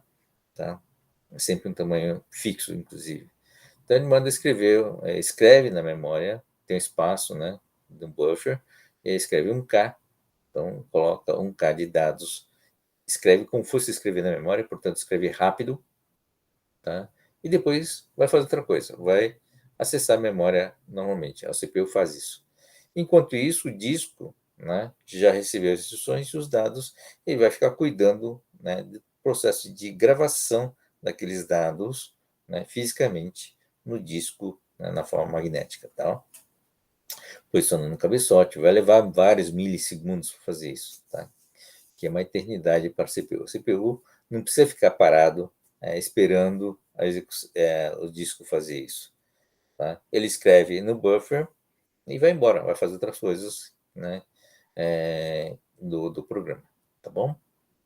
Da mesma forma para escrever, para ler, né? Você coloca as instruções necessárias para fazer a leitura, né, para o disco. Vai pedir para o disco ler o setor tal na trilha tal, e depois escreve isso na memória e vai embora. Tá? O disco, quando chega naquela posição, lê direitinho, transfere para o buffer, põe tudo direitinho, faz a checagem e o dado está tudo certo, ele sinaliza, né, para a CPU dizendo, olha, o dado está pronto. Tá? A CPU recebendo essa sinalização vai na posição da memória equivalente ao buffer e faz a leitura. É como se fosse ler a memória rapidamente. Tá? E dessa forma que é feita essa interface, né, com dispositivos mais lentos. Vale também para impressora, né? Você transmite quando se usa o barramento. Né? Hoje as impressoras é por fim de comunicação serial. mas antes, né, você podia escrever diretamente na impressora através do barramento, tá? Fazendo a transferência de dados que você quer escrever diretamente na área de memória, na área do buffer da impressora, tá? Monitor é a mesma coisa. Você tem uma área chamada memória de vídeo, tá? Que é uma memória endereçamento físico, onde você endereça fisicamente cada pixel é um endereço diferente, né? E aí você escreve dentro desse pixel o valor que você quer que aquele pixel tenha, tá? Então, se é um pixel de 3 bytes, então você escreve 3 bytes, né? Na verdade, várias posições, né? Uma para cada cor, tá? Se for um byte, né? Para aquele pixel. E assim por diante. Então, escreve uma espécie de área de RAM, né? De endereços que você vai escrevendo, tá? Para o controlador de vídeo, né? Tá? O controlador gráfico pega esses dados e converte em sinais analógicos, seja lá, ou digitais, para fazer a imagem, tá? Então, para o CPU, você quer mudar alguma coisa, ele muda na área do pixel que interessa e depois, né? Que é independente, né? Aí o programa gráfico, a cada 60 do tempo, chega, lê, né, todo a memória de imagem, tá? E converte em sinais para a tela, né? Sinais equivalentes ao controle da tela, tá bom? Então essa é a forma da CPU acessar esses diversos dispositivos. Vale para outros dispositivos, né, como mouse e teclado, mas a gente vai ver mais à frente, tá? Através da interrupção, tá? No fundo, o que é comum, então? Cada um deles tem uma coisa equivalente à memória, endereços, né? Então, ele precisa ter endereços, né, correspondentes. E, essencialmente, esse barramento, no fundo, é uma distribuição de endereços, né? Tá? A gente chama de mapa de memória, tá? Por causa disso. Então, você tem vários endereços, no caso. Por exemplo, se você tem 16 bits, você vai ter 64K endereços diferentes, tá? Uma parte pode ser fisicamente para dados 32K para dados. Esse é um exemplo, né, de mapa de memória. Normalmente os endereços mais baixos são para programa, porque quando você dá um reset, né, ele zera o problem counter, né? Então o reset vai sempre começar com o problem counter zerado, ou seja, endereço 0000, tá? Por isso que essa área aqui de baixo, né, é sempre a área de programa, endereço de programa, tá? Então, você pode colocar 16 KB para programa. Processador de 8 bits não precisa de muitas instruções, então cabe 16.000 bytes de instruções.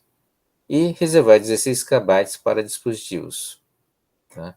Não se esqueçam que tem dispositivos como o próprio monitor, precisa de muito bytes, né? Depende da resolução da tela, você precisa de muitos endereços diferentes para representar cada pixel, tá bom? É por isso que 16K é um valor razoável. Então, esse é um mapa de memória, né? Onde, a partir desse mapa, você vai implementar de uma forma física, né, de uma forma distinta, tá? Então, bom, essa é uma outra forma de implementação, tá? Então, você usa, basicamente, um decodificador de endereço aqui, né? Você usa os bits, como são 4 áreas, você vai usar os 2 bits mais significativos dos 16, portanto, 14 vai ser para endereçamento geral e 2 bits para separar, né, através de porta lógica, uma porta desse tipo aqui, né? Implementar fisicamente os sinais para selecionar os chips, né? Os componentes adequados, né? Seja ele memória ROM, ou memória RAM, ou dispositivo de entrada e saída. Isso aqui é um exemplo onde você tem 16 bits de endereçamento, mas eu não quero segmentar, né? Eu quero usar todos os 16 bits. Mas nesse caso, o CPU teria que ter bits, né, de saída físicos, né, que tem alguns pinos específicos, né? Por exemplo, esse pino PID significa que ele consegue distinguir né, se aquele endereço corresponde a programa ou se corresponde a dado. Tá? A CPU sempre sabe que endereço corresponde ao quê, né? Que tem um valor que está no problem counter ou o valor que está no MAR, tá? Então, se você está jogando o sinal do problem counter, isso significa que é um programa, tá? E se você está chegando o MAR no barramento, significa que aquele é um dado, né? Da mesma forma, ele sabe também se está acessando uma área de memória ou se uma área de dispositivos, ou seja, de I/O, né? Então, com isso, eu consigo criar, né, uma lógica discreta, externa, né, tá? Os sinais adequados, né, de seleção desses diversos dispositivos aqui, tá? Então, com isso, eu consigo aproveitar os endereços completos de 64K para dados, programas e dispositivos, tá bom? E tem várias configurações. Tudo bem por aqui? Tranquilo? Vamos lá, gente. Qualquer dúvida? Esse entendimento aqui é importante, tá? Para vocês saberem que existem diversos dispositivos e eu estou usando o endereço e alguns sinais da CPU para acessar, né, tanto para leitura como para escrita, esses diversos dispositivos, tá? Seja ele RAM, EPROM, né, ROM, desculpe, ou dispositivo de entrada e saída que eu posso escrever ou ler, tá? Então, para o processador, né, ou para a instrução, inclusive, né, acessar memória, acessar disco ou monitor, todo, sob o ponto de vista da instrução, é o mesmo processo, tá? É o mesmo timing, é o mesmo diagrama de tempos. É isso que é importante vocês saberem, tá? Quer dizer, ele só vai mudar o endereço que está aqui, né? E aí você vai poder acessar, né, seja ele memória ou seja ele qualquer dispositivo de entrada e saída, tá certo? Então, ele não faz distinção, do seu ponto de vista de software, do seu ponto de vista de instrução, se aquilo é uma área de RAM com o ROM ou se aquilo é uma área de dispositivos. Ele consegue acessar, né, sem nenhum problema. O que vai fazer, quem sabe isso, quem tem que tratar isso de uma forma diferenciada é o compilador. Né? No instante que você está usando o compilador, você tem que passar para o compilador essas informações, dizendo que daqui até aqui é a área de programa, daqui até aqui é a área de dados, e daqui até aqui é a área de dispositivos, né? Diversos dispositivos com características diferentes, tá? Então, esse é o ponto principal, né, do mapeamento de memória com o compilador, tá? Que, sob o ponto de vista de instrução, é a mesma instrução, né? Quando você faz um read, né, de uma área, ele não, em princípio faz um read de um endereço qualquer, tá? O processador não é obrigado a saber se está lendo uma área de programa ou lendo uma área de dados, tá bom? Tudo bem? Então, ah, continuando a nossa aula, tá? A gente vai comentar um pouco sobre pilha e stack pointer, tá? A pilha é você deve ter visto em outras aulas, né? Todo mundo deve saber como é que funciona uma pilha, né? Tá? Mas no caso do processador, pilha e a stack pointer, né? E o registrador da pilha, ele tem um papel muito importante para o próprio funcionamento da CPU.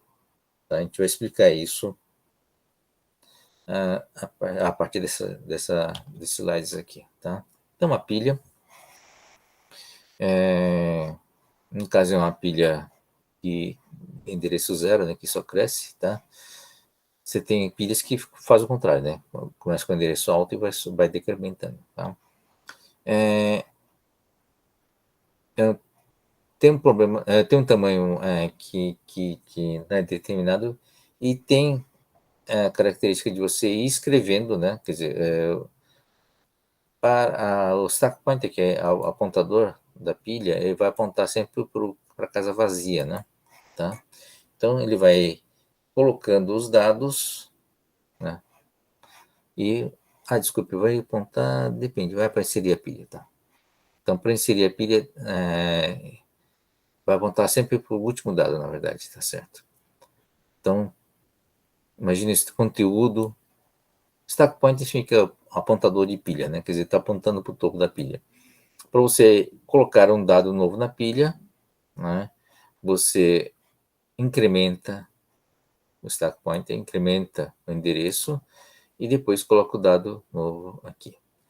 Para você retirar, você pega diretamente o conteúdo, né, da pilha, do endereço da pilha, e depois faz o decremento dele, tá bom? Decrementa depois.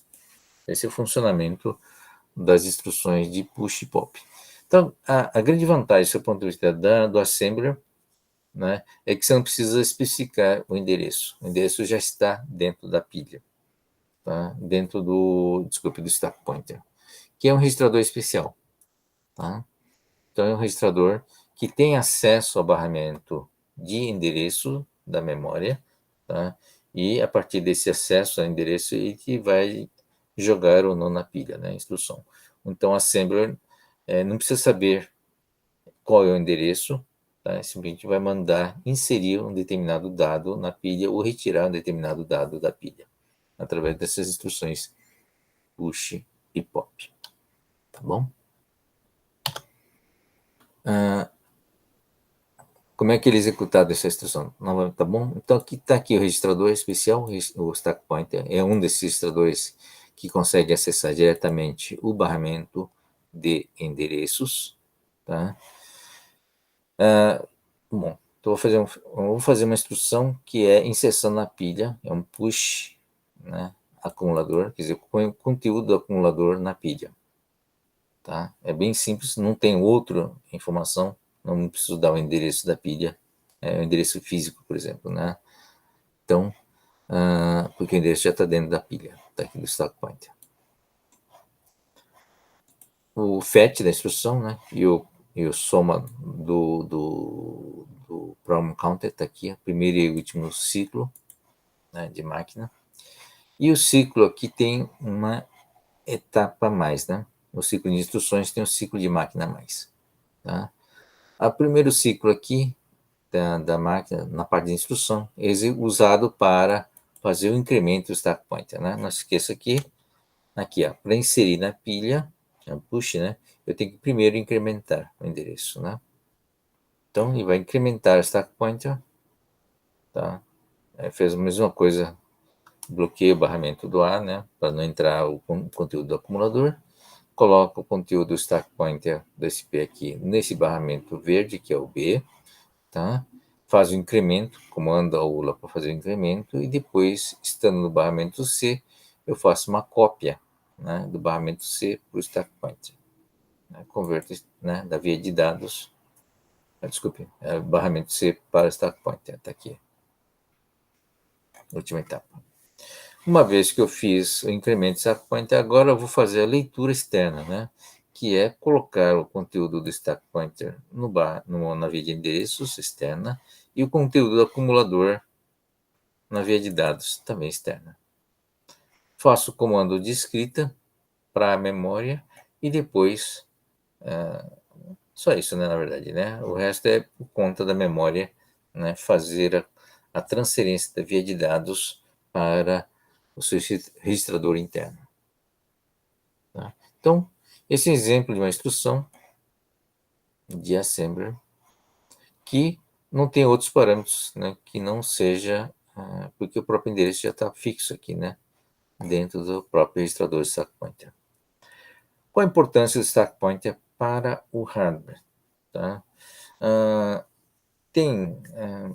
Os processadores modernos têm um monte de registradores de stack pointer, né? Mas no caso, o principal, mas sempre tem um principal que tem o seguinte papel, né? Que ele é essencial para gerenciar a interrupção. A gente viu que tem diversos dispositivos que eu consigo colocar aqui, através do barramento, tá? Mas tem alguns dispositivos aqui, não, bom, até o próprio disco, né? Que tem uma relação mais próxima com o ambiente real, físico real. E o ambiente físico real ele, tem o seu próprio timing, né? Tá? Que é diferente do tempo da CPU. Tá? Esse é um conceito muito importante para vocês entenderem, porque os sistemas de tempo real, quer dizer, sistemas de processadores que lidam com o ambiente real, precisam saber trabalhar direitinho essa relação entre os eventos, né, no tempo real com o evento no próprio tempo, né, do próprio processador. Tá? Você viu o seguinte, né? Acontece alguma coisa fisicamente lá fora e o processador tem que interromper o que está fazendo para fazer o atendimento, né, desse evento. Tá? Então, como é que o processador fica sabendo que existe um evento externo? É através do sinal físico chamado interrupção.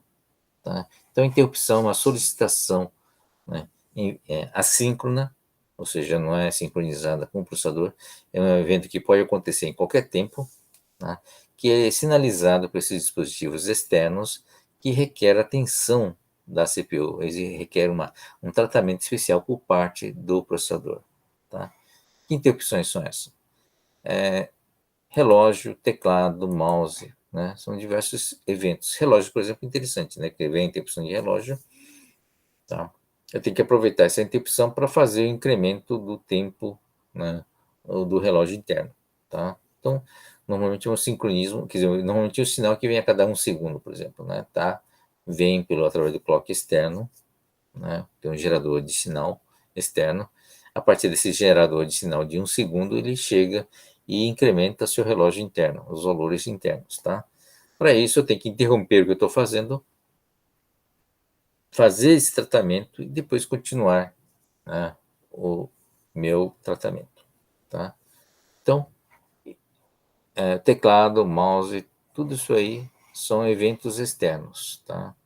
Imagine se eu estou mexendo aqui no mouse e o processador não atende, tá? O que é atender? Significa que eu tenho que identificar o movimento que foi feito, né? Porque o mouse não tem uma posição absoluta, é tudo relativo.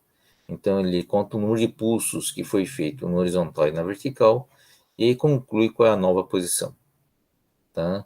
E quando descobre qual é a nova posição, ele manda desenhar o ponteiro do mouse nessa nova posição na memória, né, de vídeo. Tá? Esse é o seu tratamento que o processador tem que fazer. Tá? Para isso, ele tem que parar o que está fazendo, afinal eu só tenho um único core, né? Tem que parar o que está fazendo, fazer o tratamento do mouse e depois continuar depois disso. Tá? Então vem uma interrupção do mouse e aqui tem um hardware, um chip específico que faz o papel de controlador de interrupções. Tá? O que o controlador de interrupções faz? Ele tem várias entradas de interrupções físicas, são zeros e uns, né? Sinal físico. Tá? Ele sinaliza qual é o dispositivo que interrompeu. Normalmente isso aqui é uma sequência, essa sequência tem um nível de prioridade, sendo o 0 mais prioritário, né? E o 7 menos prioritário. No caso, só tem 8 sinais, mas tem sistemas que têm muito mais sinais de interrupção.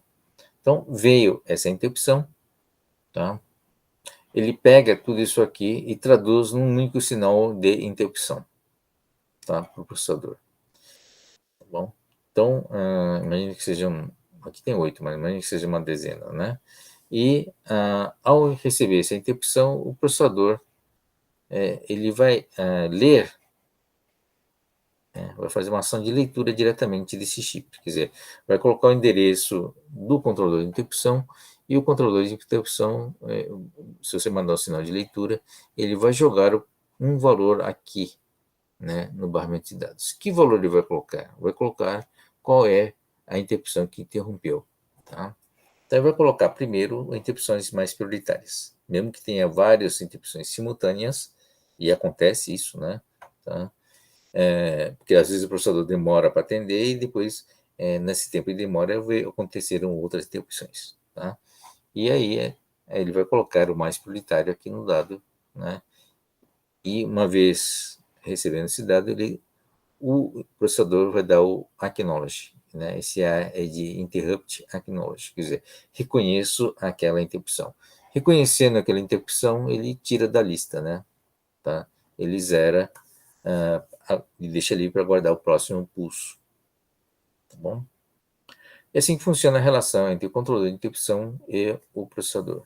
Então, o processador ele recebe o sinal físico de interrupção, e o que ele faz com esse sinal físico de interrupção? Tá? Ele vem a interrupção, ele está executando um programa e tem o seu program counter aqui, né? Ele salva o conteúdo do program counter numa pilha. Tá? Então, nessa pilha master, né? Nessa pilha principal, tá? Existe um registrador físico existente dentro, né, da CPU. Ao fazer isso, ele tem condições, né, de saber onde que ele tem que voltar depois. Tá? Esse é o papel mais importante de você salvar o program counter aqui. Tá? Ele sabe qual é o número de interrupção, porque ele leu do controlador de interrupção qual a interrupção que veio, e depois, a partir desse número aqui, ele vai dar um salto, né, um goto, vai alterar o program counter, né, para o endereço correspondente do tratamento, né, dessa interrupção. Se for uma interrupção do X, vai para a rotina de tratamento do X. Então ele salta, altera o program counter. Tá? E ao fazer esse salto, antes de fazer isso, ele salva o program counter. Ah, mas não tem que salvar o acumulador, esses vários valores? Sim, mas quem vai fazer isso é a rotina de tratamento, que é a rotina de tratamento da interrupção, né, que é um programa fixo, está no lugar fixo, né, que o programa sabe, né, para cada um desses números tem um endereço fixo de hardware que ele vai lá, né, onde sabe onde tem o tratamento. O compilador vai fazer o quê? Nesse endereço físico, que normalmente é um endereço, cabe poucas instruções, ele vai colocar um salto para uma outra área, né, vou dar um exemplo, uma outra área maior, onde está o tratamento, né, para os diversos tipos de interrupções, tá bom? Então, só põe o mínimo necessário para colocar um salto, um jump ou um goto, né? Tá? Bom, nessa rotina, o compilador sabe quais são os registradores que serão utilizados dentro da rotina. Tá? Tratamento mais complicado precisa de mais registradores. Tá? E aí, como ele sabe quais são os registradores que ele vai mexer, ele vai, antes de começar, né, o tratamento propriamente dito, vai salvar aqueles registradores. Vai salvar aonde? Vai salvar na pilha. Tá? Então, o papel da pilha é muito importante do ponto de vista do hardware. Ele é fundamental para a execução da interrupção. Claro que vai ser usado para outras coisas também. Tá? Quando for entrar numa execução de uma subrotina, a gente chama disso, né?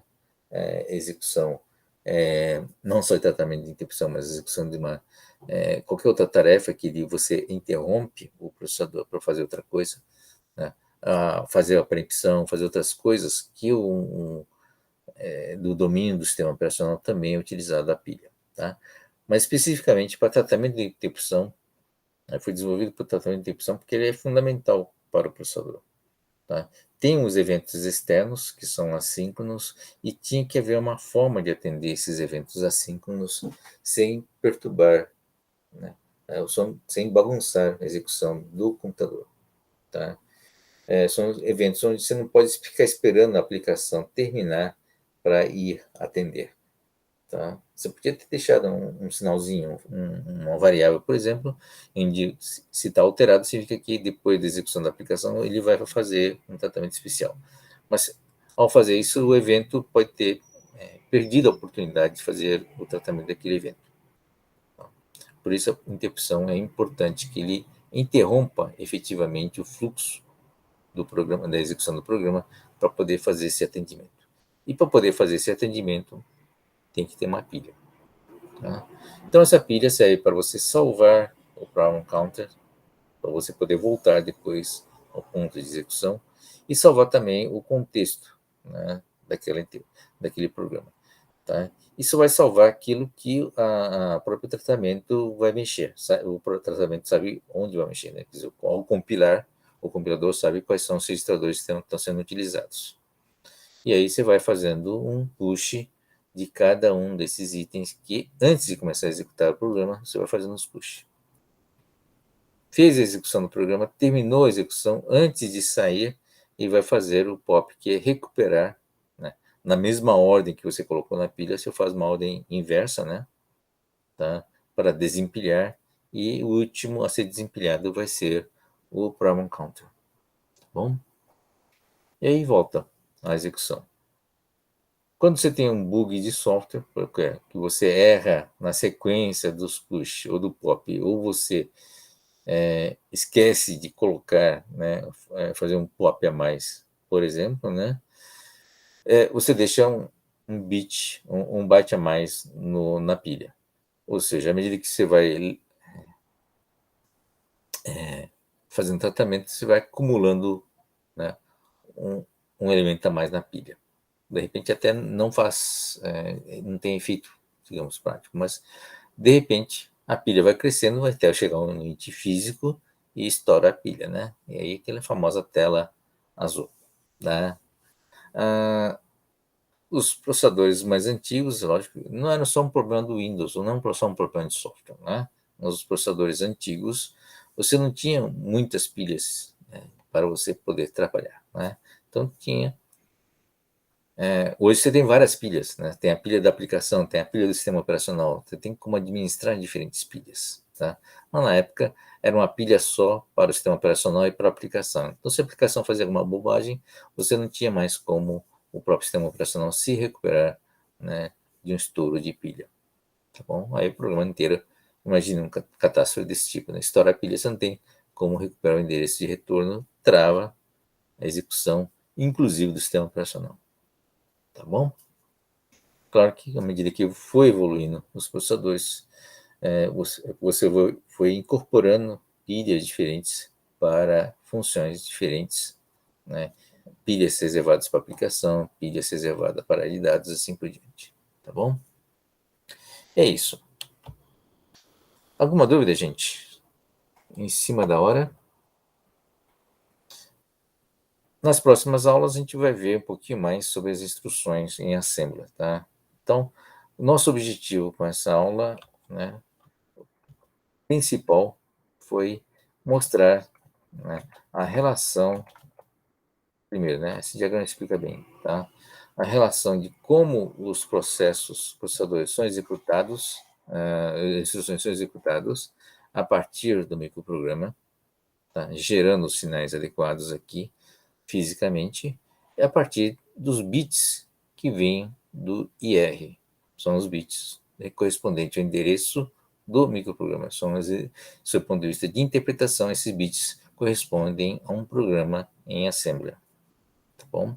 Então, o compilador tem um papel de converter, né, esse texto, que é um mnemônico da instrução de Assembler, em um código binário, um número binário, que correspondam a áreas, né, correspondam ao endereço que gerem os sinais aqui. É uma área dentro do microprograma, dentro dessa área de ROM, que vai gerar os sinais correspondentes para a execução dessa instrução.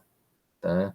Então, como tem tempos diferentes também de execução, são etapas, então tem um segundo conceito que é o diagrama de tempos, né, do processador, onde você tem um ciclo de instrução, que é um conjunto de ciclo de máquina.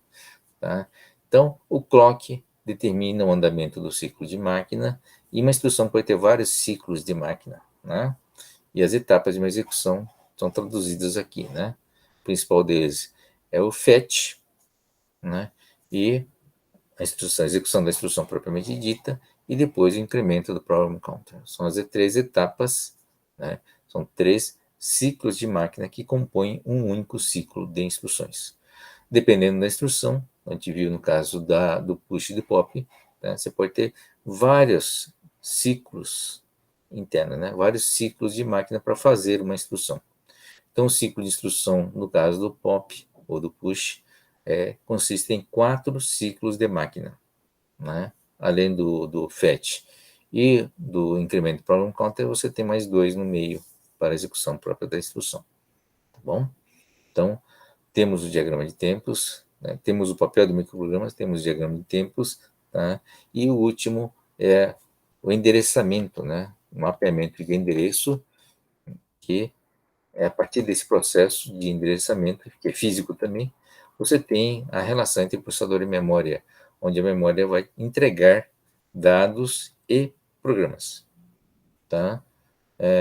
Você usa esse mesmo mecanismo para acessar outros dados, né, que vêm de outros dispositivos, tá? Uma configuração muito mais simples, tá?